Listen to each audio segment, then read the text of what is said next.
Hi guys, welcome back to my YouTube channel 10 Minute Economics. So in this video we will discuss about forest of Himachal Pradesh. Okay, so first of all what is forest? ठीक है, forest मतलब कि जंगल क्या होते हैं? तो देखो, large area of land covered with trees, shrubs, grasses and other plants providing habitat for wildlife and helping maintain ecological balance.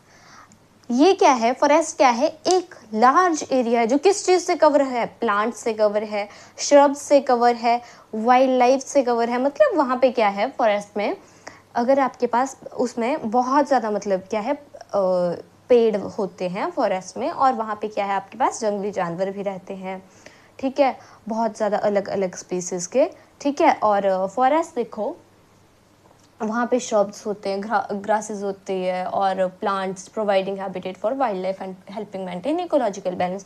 इसमें क्या है, अगर जंगल होंगे तो जंगल में क्या है, जंगली जानवर रह पाएंगे। अगर जंगली जानवर रहेंगे तो वो क्या करते हैं, शिकार वगैरह करते हैं, ऐसे वैसे। और ये सारा क्या है, एक इकोलॉजिकल साइकिल ऐसे ही मेंटेन रहता है, ठीक है, due to the help of forest, ठीक है। और एचपी में कितने परसेंट फॉरेस्ट है? तो फॉरेस्ट एरिया है हमारे पास एचपी में 68.16%।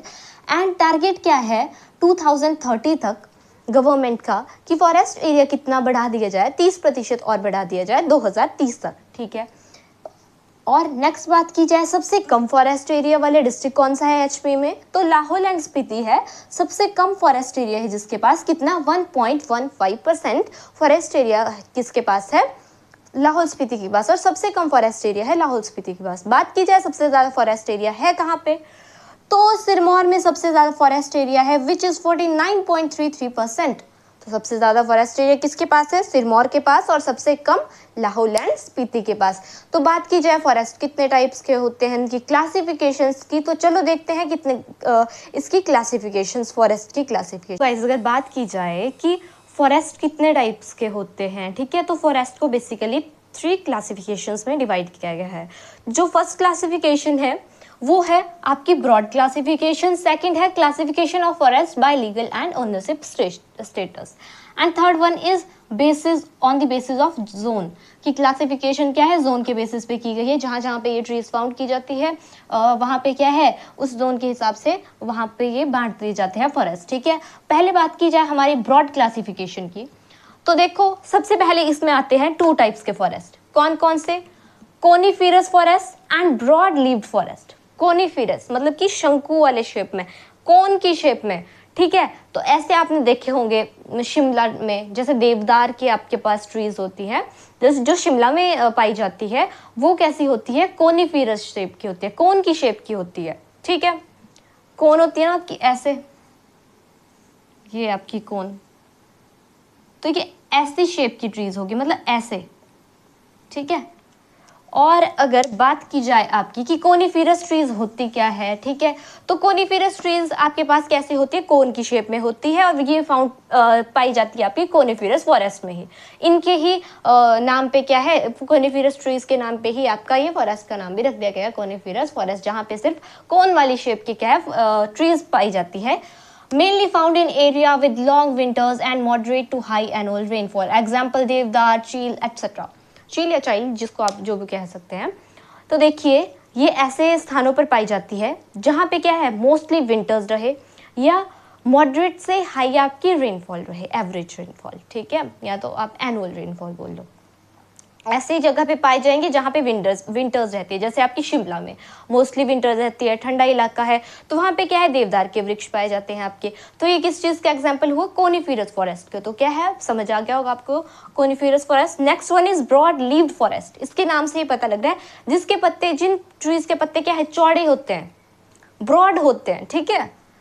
हुज लीव्स आर ब्रॉड, ठीक है, जिनके पत्ते क्या है, ब्रॉड होते हैं और थिन होते हैं, मतलब। एंड साल, ओक एटसेट्रा इसके एग्जाम्पल है। साल, ओक, इन सब की ट्रीज क्या है, इसके एग्जाम्पल है। इनके पत्ते क्या है, ब्रॉड होते हैं, तो इसलिए इनको किस कैटेगरी में रखा गया है, ब्रॉड लीव्ड फॉरेस्ट, ठीक है। And next one is classification of forest by legal and ownership status.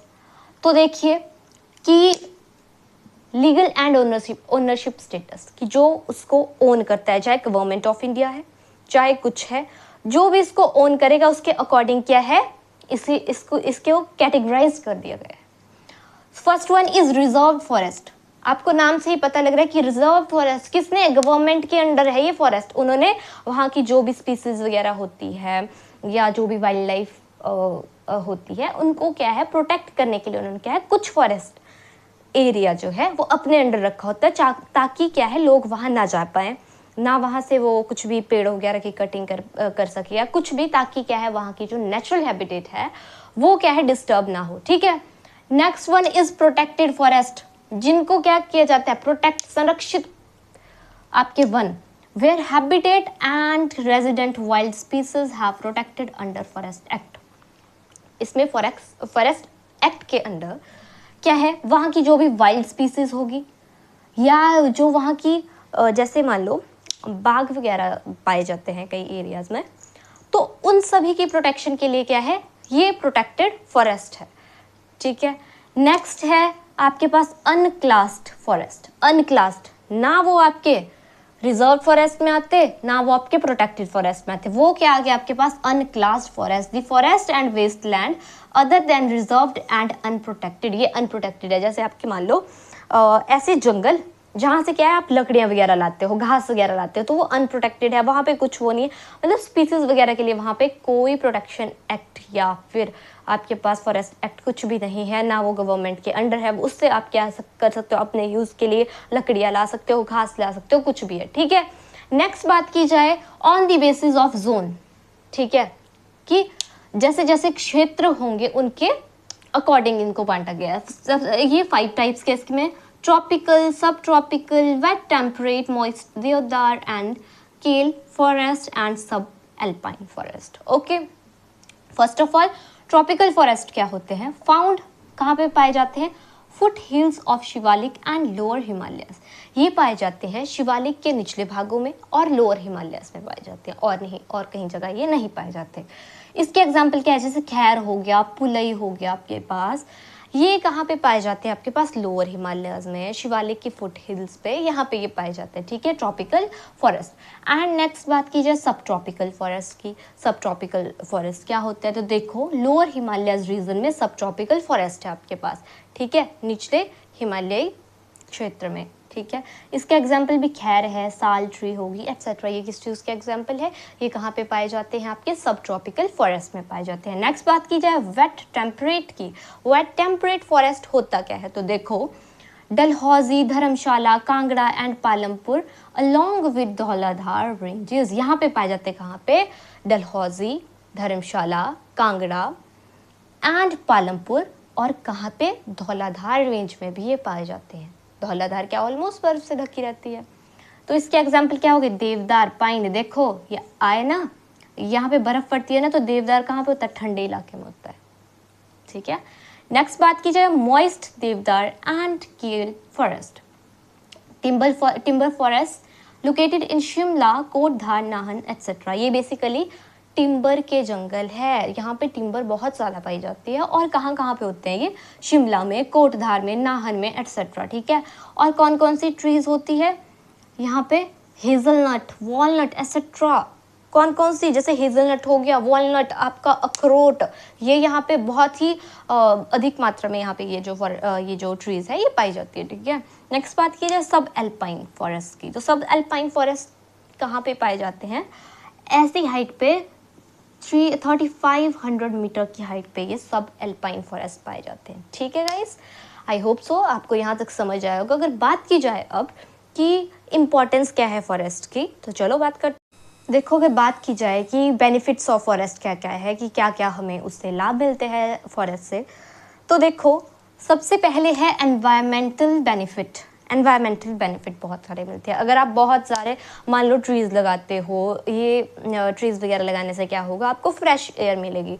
अगर आपको फ्रेश एयर मिलेगी तो नेचुरली क्या है, लोग क्या है बाहर से भी आते हैं ना घूमने के लिए हिमाचल। क्यों, क्योंकि यहाँ पे बहुत ज़्यादा फॉरेस्ट है, फ्रेश एयर होती है, वहाँ की तरह पॉल्यूशन नहीं होता, क्लीन एनवायरनमेंट होता है। ठीक है, और यहाँ पे क्या है, पहाड़ों को देखने के लिए बेसिकली लोग यहाँ पे आते हैं। एनवायरमेंटल बेनिफिट्स इसके बहुत है, आपको फ्रेश एयर मिलेगी। अगर प्लांट्स ज़्यादा आप लगाते हैं तो क्या है, जो आपके पास एयर में जो आपकी कंपोजिशन बढ़ रही है CO2 की, कार्बन डाइऑक्साइड की, वो क्या है, ट्रीज क्या करती है, कार्बन डाइऑक्साइड लेती है और हमारे लिए जो बेनिफिशियल होता है ऑक्सीजन वो हमें देती है। तो इससे क्या है, हमारे लिए ही ये बेनिफिशियल है। अगर हम ज़्यादा से ज़्यादा ट्रीज लगाएं तो ये हमारे लिए ही बेनिफिशियल होगा। नेक्स्ट बात की जाए प्रोवाइड लाइवलीहुड, ये क्या करते हैं, ये क्या करते हैं, आजीविका भी प्रदान करते हैं। मतलब कि देखो जैसे यहाँ पे क्या है, कई वाइल्ड लाइफ रहते हैं, मतलब कि जंगली जानवर रहते हैं, ठीक है। कई स्पीसीज ऐसी होती है जो एक्सटिंक्ट होने वाली होती है, वो भी क्या है जंगलों में आपको मिलेगी, ठीक है। क्योंकि बेसिकली क्या है कि कुछ भी चीज़ है वो आजकल ईगली क्या है, एक टाइप से बहुत ही कम ही पाया जाता है। तो कहीं कहीं किसी किसी जगह पे वो पाया जाता है, तो गवर्नमेंट क्या करती है, कोई भी एक्ट वगैरह बना देगी उनके प्रोटेक्शन के लिए, ठीक है। नेक्स्ट बात की जाए वाटर कंजर्वेशन। देखो वाटर कंजर्वेशन के लिए भी हमारे पास क्या है, फॉरेस्ट हेल्पफुल है। कैसे, जैसे बारिश होती है तो क्या है, फॉरेस्ट में जो भी ट्रीज होगी उनकी रूट्स होगी, क्या करेगी, वो पानी सोख लेगी, अब्जॉर्व कर लेगी, उससे क्या है, ग्राउंड वाटर का अमाउंट बढ़ जाएगा, ठीक है। अगर वो पानी सोख मतलब कि ऐसे अब्जॉर्व करते रहेंगे जब बारिश होगी, तो क्या है, इससे हमारे पास ग्राउंड वाटर की क्या है, रिजर्व हो जाएगा, ठीक है। नेक्स्ट बात की जाए सॉइल कंजर्वेशन की, तो क्या करते हैं, जैसे ट्रीज आप ज़्यादा लगा लो, मान लो किसी जगह पे क्या है, कुछ भी मान लो कि फ्लड वगैरह आ गए, कुछ भी है, तो ट्रीज से क्या है, वो मिट्टी बहेगी नहीं, वो ट्रीज की रूट्स क्या है, उसे पकड़ के रखेगी, ठीक है। उसकी जो जड़ें हैं वो क्या है, मिट्टी को पकड़ के रखेगी, और उससे क्या है, ज़्यादा फ्लड वगैरह आने के चांसेस नहीं होते, सॉइल इरोजन नहीं होती, ठीक है। चेक ग्लोबल वार्मिंग, जो आपके पास ग्लोबल वार्मिंग बढ़ रही है ना, वो ट्रीज अगर आप ज़्यादा प्लांट करोगे तो इससे क्या है, ग्लोबल वार्मिंग भी कम होगी, ग्रीन हाउस इफेक्ट भी कम होगा, ठीक है। नेक्स्ट बात की जाए प्रोमोट टूरिज्म, वो मैंने आपको पहले ही एक्सप्लेन कर दिया कि क्या है, यहाँ पे लोग क्यों आते हैं हिमाचल, बेसिकली फ्रेश एयर लेने के लिए। क्योंकि दिल्ली जैसे शहरों में आप देखिए कितना पॉल्यूशन होता है, सांस लेना तक मुश्किल चला जाता है, और क्या है, हिमाचल में आपके पास क्या है, फ्रेश एयर है, फ्रेश मतलब कि एनवायरनमेंट बहुत अच्छा है, यहाँ पे पहाड़ हैं इतने अच्छे अच्छे देखने को, जो ऑलमोस्ट कई पहाड़ है वो बर्फ़ से ढके होते, क्या है, बट टूरिस्ट वगैरह को ऐसा नहीं मिलता उनके अपने शहरों में, तो वो क्या है, HP की तरफ क्या है, अट्रैक्ट होते हैं और वहाँ पे घूमने के लिए आते हैं। तो इससे क्या है, टूरिज़्म को भी क्या है, प्रोमोट किया जाता है इसके अकॉर्डिंग, ठीक है। टूरिज़्म को भी प्रमोशन मिलती है, ठीक है। I hope so guys you like this video. If you like this video and if this concept helps you, so please like, share and subscribe to my YouTube channel 10 Minute Economics. Till then, take care, bye bye, see you soon in my next video.